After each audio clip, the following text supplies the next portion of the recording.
Ahoj, já jsem Lucie. Přijela jsem sem, protože jsem cítila fakt velký volání v džungli a pochopit to, co je v Čechách už moc úplně neexistuje. Co tady děláme, tak se možná o to snažíme starat a nechávat to vlastně i tak, jak to je, protože to je asi základ, když je ta příroda takhle ještě divoká. Kdy už není jako u nás v Čechách, kdy to je jenom takový jednolitější, nebo není tam už taková diverzita. A myslím si, že podpořit by se tady tento projekt fakt hodně měl.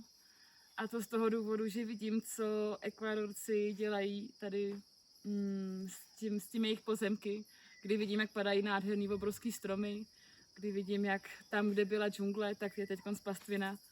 A je to spíš o tom, že oni úplně nevědí, kam tohle může vést. A jelikož my jsme to zažili v Čechách, už to víme, jaký to je, když tam je třeba kůrovec, tak tím pádem to tady můžeme podporovat a možná i proto tady ten projekt taky je, aby vlastně jsme podpořili tady toto.